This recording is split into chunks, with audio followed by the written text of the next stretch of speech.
Assalamualaikum warahmatullahi wabarakatuh ya. Jumpa lagi saudaraku Kamis Pahing ya, dimanapun Anda berada. Kajian materi kali ini tentang kota beton Kamis Pahing. Ada sebuah artikel ya. Ada sebuah artikel di media ya, di media sosial, di media internet, bahwasanya kota Kamis Pahing itu adalah macan harimau putih. Apakah itu fakta atau mitos? Ya, kalau misalkan ya dari 1.000 orang ya, dari 1.000 orang Kamis Pahing semua misalkan ya. Terus salah satunya memiliki kota Kamis Pahing, itu masih masuk logika ya, masih masuk akal.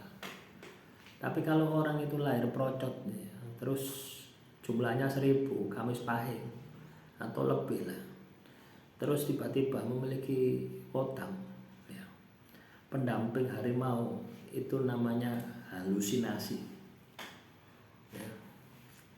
Banyak orang itu ngawur ya, sekarang itu ya, primbon itu tidak ada sangkut pautnya dengan kota ya, teman-teman ya. Tidak ada sangkut pautnya dengan kota ya. Weton Kamis Pahing memiliki kota A, B, C, D, tidak seperti itu ya. Kodam itu ikut dengan seseorang karena sebuah sebab ya. Artinya ada sebab yang melatar belakanginya makhluk halus atau jin itu ikut dengan diri Anda gitu. Bisa jadi karena kodam leluhur. Misalkan ada orang lahir Kamis Pahing yang orang tuanya atau mbahnya atau buyutnya ya, dia itu sosok dukun ya.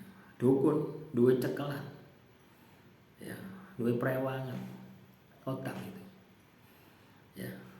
Maka bisa jadi dia itu dituruni yang sekarang ini dikenal ya dengan nama jin nasab, jin keturunan. Nah, kalau misalkan leluhurnya tidak punya kodam, ya dia tidak akan punya kodam gitu loh ya. Jadi gaib itu bisa kita logikakan ya.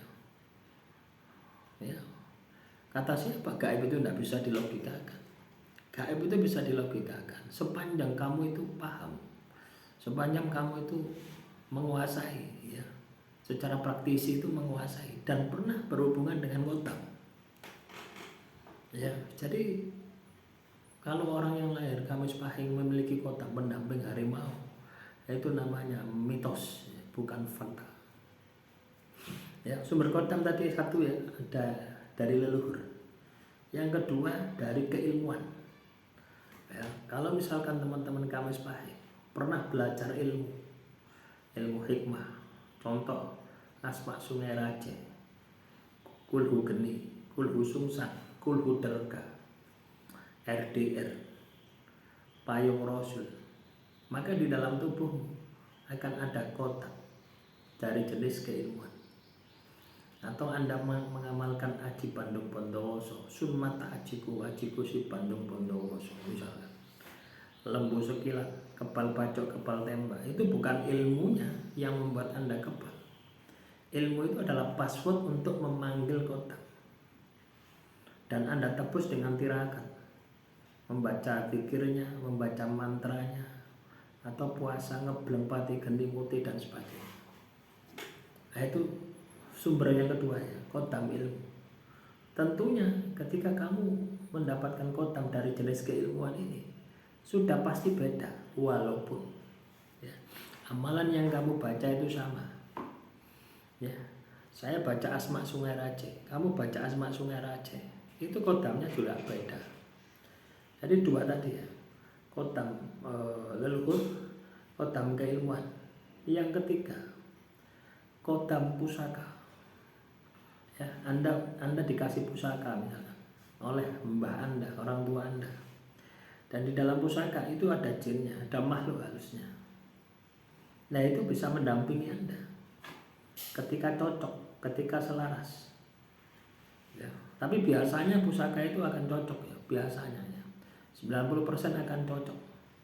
Jadi biasanya sejak kecil itu sudah terjadi proses transformasi antara mbah Anda atau orang tua Anda dengan diri Anda, kaitannya dengan pusaka tadi. Nah itulah proses penyelarasan, sehingga ketika orang tua Anda atau mbak Anda meninggal dunia, ya kodam yang ada di dalam pusaka itu sudah menyatu dengan diri Anda. Ya, lah tentunya teman-teman Kamis Pahing, kodam dari jenis ini kan banyak loh. Iya kan? Tidak mungkin harimau tok gitu. Ya, misalkan kamu punya keris Pasopati, kodamnya harimau. Nah, sedangkan jenis keris Pasopati itu ribuan, bahkan mungkin jutaan di tanah Jawa ini. Apakah kodamnya sama? Tidak sama. Nah, ya, ya. Nah, keris bisa dari keris turunan, bisa jadi Anda nemu, bisa jadi Anda penarikan, atau bisa jadi Anda pemaharan. Ono pameran keris Anda beli. Ya, dari 1000 keris misalnya ada pameran di Sanggar Seni Budaya. Anda jalan-jalan. Tiba-tiba dari 1000 tadi ono sing nyantol satu. Sau meneng wis, walaupun kerisnya elek. Nah, itu biasanya kodamnya sudah ada keterikatan. Pernahkah Anda mendengar bahwasanya keris itu akan mencari tuannya? Dan saya sudah membuktikan itu. Keris itu datang kepada diri saya sendiri. Ya bukan datang ujuk-ujuk, miber, enggak. Diantar orang, dikasihkan saya. Lah itu teman-teman. Itu kodamnya selaras. Dan sebelum saya mendapatkan keris itu, tumbak ya. Nah itu kodamnya itu interaksi, ya. Ngobrol dengan saya. Kamu siapa? Ngapain kok ikut terus? Nah, ternyata dia ada kodam di dalam sebuah pusaka. Selanjutnya, kodam yang bersumber dari pemaharan. Anda sering datang ke orang pintar, ya.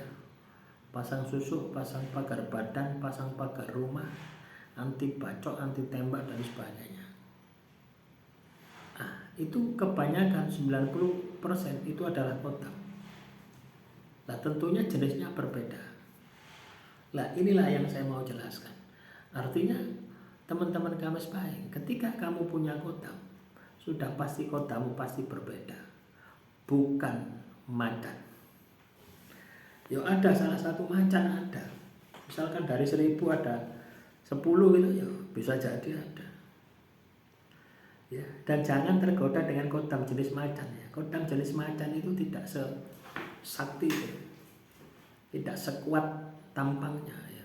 Punya ngamuan. Ya, dan ngamuan itu mudah ditundukkan. Ya, paham ya teman-teman Kamis Pahing. Nah, selanjutnya kodam itu apa sih? Kodam itu adalah jin. Kodam itu pembantu. Ya, kodam itu dalam bahasa Arab artinya pembantu.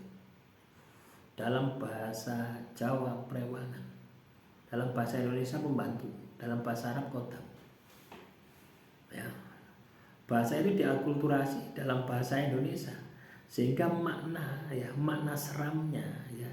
Ketika kita bilang prewangan identik dengan dukun, maka disebut kodam, tidak kelihatan. Seolah-olah wah sakti mandraguna ketika kita memiliki yang namanya kodam. Ingat ya teman-teman Kamis Pahing ya.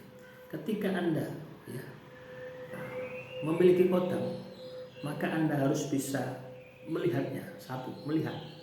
Kedua, berkomunikasi. Ketiga, Anda bisa perintah. Ya. Tidak lucu kalau Anda ya, tidak bisa melihat, tidak bisa berkomunikasi, tidak bisa perintah, hanya berdasarkan katanya. Hati-hati. Ya, biasanya ini dukun-dukun itu seperti itu. Akhirnya Anda ini dibijui. Wadah itu. Si A kodamnya Siliwangi, si A kodamnya As. Itu pembodohan. Ya, kalau kamu memang memiliki kodam, kamu bisa melihat kodam itu. Kamu bisa berkomunikasi. Kamu bisa perintah kodam itu. Nah, itulah teman-teman. Itu penjelasan real ya. Oh ya. Saya punya kodam yang menempati sebuah pusaka, ya ada 2. Ya, yang pusakanya ada di tempatnya juga banyak teman-teman. Ketika saya panggil datang, ya wujud kodamnya saja.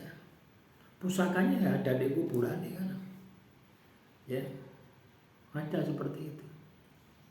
Ada juga dari kodam amalan ya, keilmuan asma sinaraje, Asma Sumeraja ini kalau saya panggil juga datang. Ya. Nah itu namanya kotab. Ya. Ya, artinya apa? Ya. Ketika kita memang memiliki kotab, kita mampu mendaya gunakan. Artinya selayaknya gitu ya. Kita punya pembantu. Masa kita punya pembantu namanya saja tidak tahu. Ya. Kemampuannya kita tidak tahu. Bagaimana cara menyuruhnya kita tidak tahu. Ya ujung-ujungnya kita yang dikadali. Ya. Demikian yang bisa saya sampaikan teman-teman Kamis Pahing. Semoga materi kali ini bisa bermanfaat ya. Assalamualaikum warahmatullahi wabarakatuh. Salam rahayu, rahayu, rahayu.